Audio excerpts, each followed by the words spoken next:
ஏசாயா 49 அதிகாரம். தீவுகளே, எனக்கு செவி கொடுங்கள், தூரத்தில் இருக்கிற ஜனங்களே கவனியுங்கள்.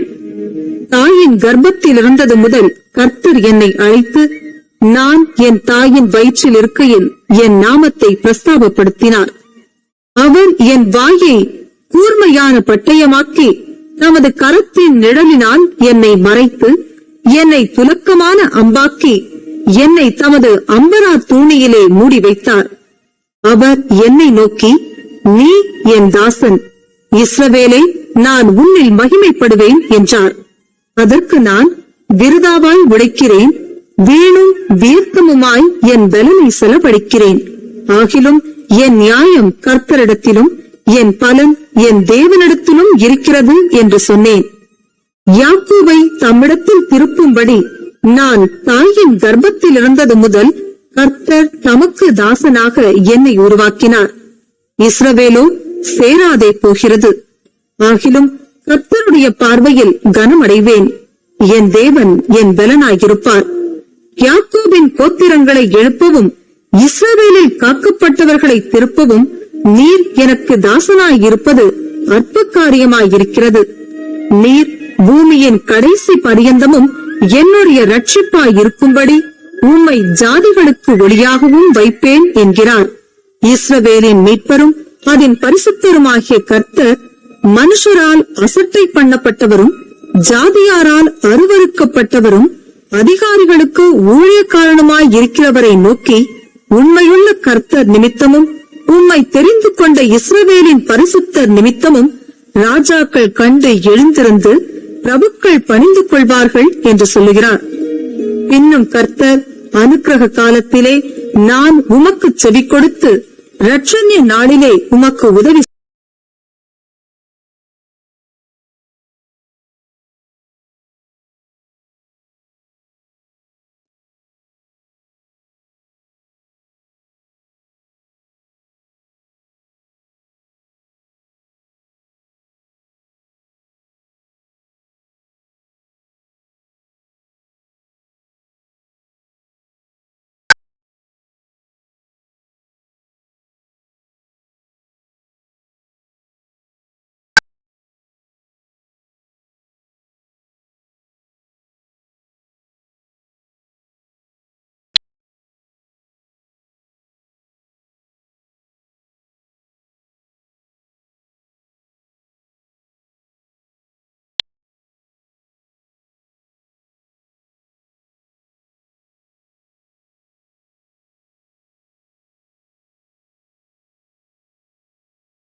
உன் பாழிடங்களும் நிர்மூலமான உன் தேசமும் இனி குடிகளின் திரளினாலே உனக்கு நெருக்கமாயிருக்கும்.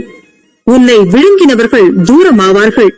பிள்ளைகள் அற்றிருந்த உனக்கு உண்டாயிருக்கப் போகிற பிள்ளைகள், இடம் எங்களுக்கு நெருக்கமாயிருக்கிறது, நாங்கள் குடியிருக்கும்படிக்கு விலகியிரு என்று உன் காதுகள் கேட்கச் சொல்லுவார்கள். அப்பொழுது நீ, இவர்களை எனக்கு பிறப்பித்தவர் யார்? நான் பிள்ளைகளற்றும் தனித்தும் சிறைப்பட்டும் நிலையற்றும் இருந்தேனே, இவர்களை எனக்கு வளர்த்தவர் யார்? இதோ நான் ஒன்றியாய் விடப்பட்டிருந்தேனே, இவர்கள் எங்கே இருந்தவர்கள் என்று உன் இருதயத்தில் சொல்லுவாய். இதோ ஜாதிகளுக்கு நேராக என் கரத்தை உயர்த்தி ஜனங்களுக்கு நேராக என் கொடியை ஏற்றுவேன். அப்பொழுது உன் குமாரரை கொடுங்கைகளில் ஏந்திக் கொண்டு வருவார்கள், உன் குமாரத்திகள் தோளின் மேல் எடுத்துக்கொண்டு வரப்படுவார்கள் என்று கர்த்தராகிய ஆண்டவர் சொல்லுகிறார்.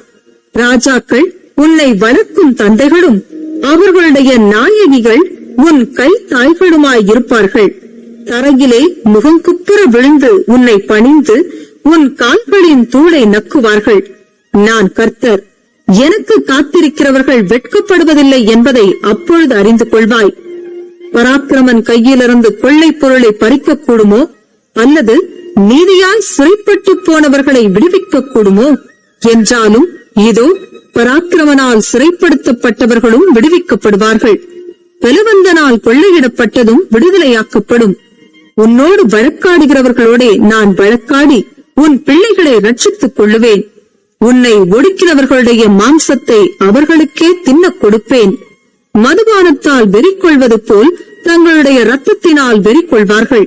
கர்த்தரும் யாக்கோபின் வல்லவருமாகிய நான் உன் இரட்சகரும் உன் மீட்பருமாய் இருக்கிறதை மாம்சமான யாவரும் அறிந்து கொள்வார்கள் என்று கர்த்தர்